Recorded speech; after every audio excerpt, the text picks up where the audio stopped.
Bonjour à tous et bienvenue pour cette nouvelle vidéo sur les bons étudiants. Aujourd'hui, nous allons voir comment calculer une intégrale. Donc, nous allons calculer 4 intégrales et à chaque fois voir les différentes méthodes qu'il faut utiliser pour les calculer. J'ai décidé de prendre des intégrales pas très compliquées, mais à la fois voir les différents cas qu'on peut rencontrer. Donc, commençons la vidéo par la première intégrale où on nous demande de calculer l'intégrale entre 2 et 5 de 2x dx. Donc déjà, pour calculer l'intégrale, vous devez reprendre ce mini-cours ici. Vous avez une formule. L'intégrale entre a et b de fx dx, c'est égal à grand F de b moins grand F de a. Et je vous rappelle que ici, grand F de b, grand F, c'est la primitive de f de x. Donc, il y a deux étapes à faire. Tout d'abord, il faut déterminer la primitive de f de petit f, ici. Donc ici, de 2x, sa primitive, c'est quoi? Et qu'on va noter grand F. Donc sa primitive sera grand F. Et ensuite, on va remplacer dans grand F, on va calculer grand F de B moins grand F de A. D'accord? Tout simplement. Donc, commençons par trouver une primitive de 2x. Donc déjà, on note que f de x, c'est 2x. F de x le petit. Sa primitive, c'est grand F de x. Donc, qu'est-ce que j'ai dérivé pour avoir 2x? Bon, ici, c'est très simple, c'est x au carré. J'ai pris un premier exemple très simple, exprès, pour que vous puissiez comprendre rapidement comment on fait. Donc, on trouve la primitive. Une fois qu'on l'a trouvée, c'est très simple. Ici, on dit finalement que c'est la primitive, on la met tout le temps entre crochets, donc c'est x au carré. Et on remet sur les bornes, donc entre 2 et 5. Et donc ça, il faut faire quoi? Il faut juste calculer f de b ici, c'est 5.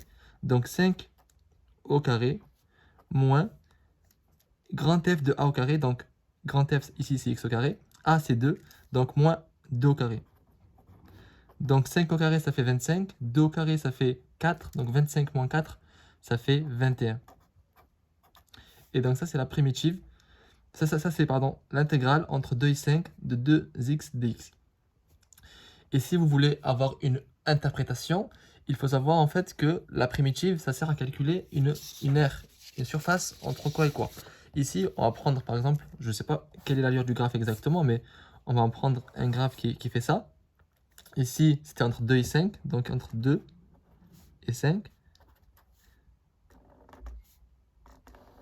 La surface qu'il y a entre l'axe des abscisses et les deux droites d'équation x égale à 2 et x égale à 5, la surface qui est entre ça et ça de la fonction 2x, alors c'est tout simplement 21. Il y a 21 unités de surface ici, 21 unités d'air ici entre l'axe des abscisses, la courbe et les deux droites d'équation de x égale à 2 et x égale à 5.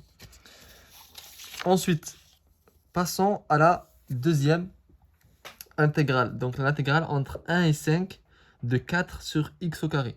D'accord? Alors moi, je ne sais pas ce que ça fait 4 sur x au carré. Mais par contre, je sais que l'intégrale de 1 sur x au carré, c'est égal à moins 1 sur x. D'accord? Si vous avez un doute, ce qu'il faut faire, si vous êtes en examen, que cette formule vous l'avez oubliée, alors vous devez revenir à la formule que normalement vous connaissez tous. Il y a une formule que normalement vous connaissez tous, c'est laquelle? Tout simplement, c'est celle-ci. Si vous avez un nombre x puissance 3, pour trouver sa primitive, on fait comment? Alors, on sait que déjà j'ai perdu un degré lorsque j'ai dérivé, donc c'est x puissance n plus 1, sa primitive, donc là on va dire puissance n plus 1, sur quoi? 1 n plus 1. D'accord? Donc ici, par exemple, si j'ai x puissance 3, sa primitive c'est quoi? C'est x puissance 4, 1 sur 4. Et là, si je dérive, je trouve bien ce que j'avais au départ, donc x puissance 3. Pourquoi? Parce que si je dérive ça, j'ai le 4 qui passe devant, donc ça va me faire 1, donc ça va me faire x, et là je perds un degré, ça fait 3. Donc là, il faut revenir à quoi? Quand si vous êtes en examen et que vous avez oublié comment on faisait la primitive de ça, alors vous faites monter le x puissance 2, vous faites monter en haut. Et donc ça va devenir x puissance moins 2. Donc vous allez avoir 4x puissance moins 2. Et dans ce cas, donc pour faire la primitive, c'est très simple. Le 4, on le remet devant. On sait que ici, ce sera 1 sur moins 1. X puissance moins 2 plus 1. moins 1. Ici, quand je vais simplifier, ça va faire 4 divisé par moins 1, ça fera moins 4. Moins 4, x puissance moins 1. Et ici, si je dérive ça, je vais retrouver ce que j'avais au départ. Donc ici, moi, je préfère prendre la méthode, on va dire, que je connais déjà. Je sais que la dérivée de 1 sur x au carré, c'est tout simplement moins 1 sur x. Donc, moi, je dis que c'est 4 fois moins 1 sur x. Et donc, ça va me faire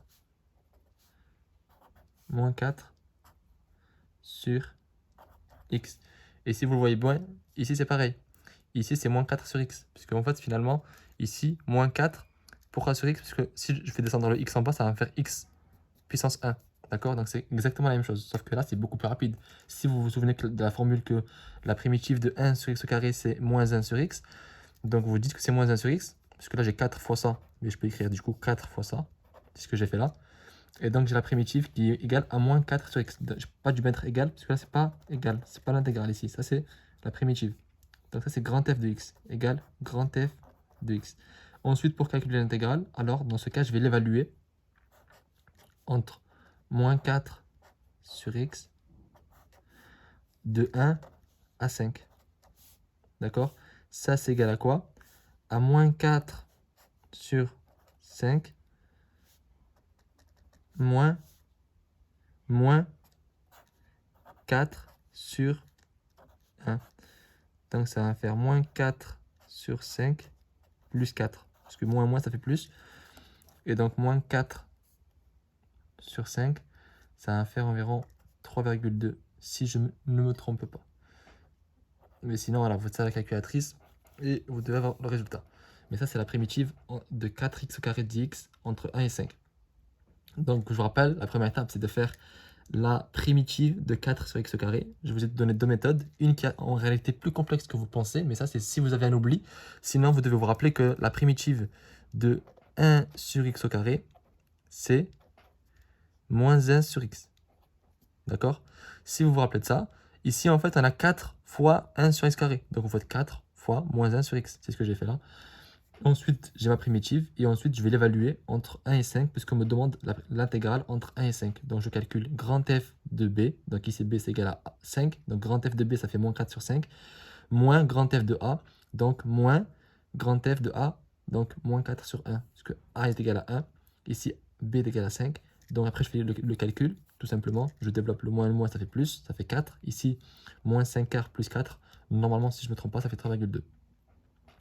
Ensuite, ici, on vous demande de calculer l'intégrale entre moins l'infini et 0 de l'exponentielle de x. Ici, je vous ai mis la formule de l'intégrale pour l'exponentielle. L'exponentielle de ax plus b, c'est égal à quoi? À 1 sur a exponentielle de ax plus b. Ici, b est égal à 0, donc on n'a pas de b, on a juste ax, donc ici, a est égal à 2. Donc l'intégrale, c'est 1 sur a c'est 2, exponentielle de ce que j'ai déjà, donc de 2x. Donc là, c'est bon. Là, encore une fois, c'est pas un égal. Ça, c'est grand f de x. Ça, c'est la primitive. Une fois que j'ai la première étape, j'ai déterminé la primitive, je vais remplacer et calculer grand f de b moins f de a. Alors, c'est f de b moins f de a. Donc, ce que j'écris, c'est que je vais évaluer cette primitive de 1 demi exponentielle de 2x entre moins infini et 0. Et ça, c'est égal à quoi? Donc, grand f de b. B ici, c'est 0. Donc, 1 demi exponentielle 2 fois 0 moins 1 demi exponentielle de 2 fois moins l'infini. Ici, 1 demi de l'exponentielle 2 fois 0, ça fait combien? L'exponentielle de 0, c'est 1. 1 demi fois 1, ça fait 1 demi. Moins 1 demi exponentielle de 2 fois moins l'infini. Là, en fait, c'est limite, la limite en moins l'infini de exponentielle. Parce que si je prends un nombre infiniment petit, c'est-à-dire que je prends, par exemple, moins 1 million. L'exponentielle de moins 1 million, c'est 0. 1 demi fois 0, ça fait 0. Donc 1 demi moins 0. Et donc, l'intégrale, c'est 1 demi. D'accord? Ensuite, nous allons faire un dernier exemple, donc qui est sur l'autre feuille ici. Donc, l'intégrale entre 0 et 1 de 4x au cube plus 6x moins 1. Ici, dx. Donc, ici, première étape, je détermine la primitive. Grand F de x égale à combien? Ici, c'est linéaire. Donc, je vais intégrer chaque morceau tout seul. 4x au cube, quelle est son intégrale? Donc là, j'ai la forme x puissance n. Et ça, je vous rappelle que son intégrale, c'est x puissance n plus 1 sur n plus 1. D'accord? Ici, donc, ça fait quoi? Là, ça va faire... J'ai un 4 devant. Donc, ça va faire quoi? X puissance 4. Je l'augmente d'un niveau. N plus 1. Donc, j'ai 4 fois ça. Sur 4. Donc, ça me fait en réalité x puissance 4. Et là, on voit bien, dès le départ, on peut voir qu'en fait, c'était x puissance 4 qu'on a dérivé pour obtenir ça. X puissance 4, quand on le dérive, le 4 passe devant et on a moins 1. Donc, ça fait 4x cube. Donc, ici, c'est 4x. Donc, ça fait x puissance 4. 6x, qu'est-ce que j'ai dérivé pour avoir 6x? Ben, j'ai dérivé quoi? 3x au carré. Normalement, ça, quand vous le voyez, très rapidement, vous devez avoir la réponse pour les primitives. Parce que là, le 2 passe devant, ça fait 6x. Moins 1, donc ça va faire moins 1x. Donc là, je vais la réécrire de manière un peu plus professionnelle, on va dire.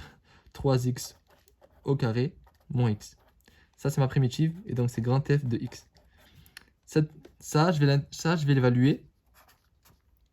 Donc, je vais dire que c'est finalement puissance 4 plus 3x au carré moins x. Entre quoi? Entre 0 et 1. Donc là, en fait, je vais faire f de b moins f de a. f de b, c'est f de... C'est tout ça, à la place des x, je vais mettre 1. Et ensuite, moins f de a. a, ici, c'est 0. Donc, à la place des x, je vais mettre 0. Donc, quand je vais mettre 1, j'ai 1 puissance 4 plus 3 fois 1 au carré moins 1 moins 0 puissance 4, ça fait 0. Plus 3 fois 0, ça fait 0. Moins 0, ici, je sais que ça fait 0. D'accord. Et dit donc 1 puissance 4, ça fait 1. Plus 3 fois 1, ça fait 3. Donc ça fait 4. 4 moins 1, ça fait 3. 3 moins 0, ça fait 3. Donc là, c'est mon intégrale entre 0 et 1 de cette fonction-là. Donc je vous rappelle, rapide résumé. Quand vous avez quelque chose à intégrer entre a et b, de fx dx, première étape, vous devez trouver la primitive. Trouver la primitive. Une fois que vous l'avez, vous allez, cette primitive, c'est ce qu'on appelle grand f de x. Une fois que vous l'avez, vous faites juste f de b moins f de a. Tout simplement. Peu importe les bornes, on s'en fout des bornes. Et on s'en fout de la fonction. Les primitives, ça n'a rien à voir avec les intégrales finalement. D'accord? Vous devez savoir primitiver n'importe quelle fonction, quelle qu'elle soit. Donc, du moment où vous allez faire une primitive, c'est bon. Après, vous devez juste faire f de b moins f de a. Ça, c'est l'intégrale. C'est juste ce calcul-là. Ça, faire une primitive d'une fonction, c'est pas directement à l'intégrale. On peut faire des primitives pour plusieurs autres raisons. Mais il faut savoir les faire pour l'intégrale. Donc, du moment où vous faites la primitive de votre fonction, ça, vous le faites à part, comme on l'a fait ici. Regardez, on a fait la primitive toute seule, ici. On s'est dit, on a une fonction, je fais sa primitive. Une fois que je l'ai, je m'en sers pour calculer mon intégrale, parce que j'en ai besoin. Mais sinon, c'est juste faire une primitive. Une fois que vous l'avez, vous évaluez entre b et a en faisant f de b moins f de a, tout simplement. N'hésitez pas à me dire en tout cas si vous avez une question ou si vous voulez que je fasse des vidéos sur d'autres calculs d'intégrale en commentaire. Je vous remercie d'avoir regardé celle-ci jusqu'à la fin et je vous dis à très bientôt pour une nouvelle vidéo sur les bons étudiants.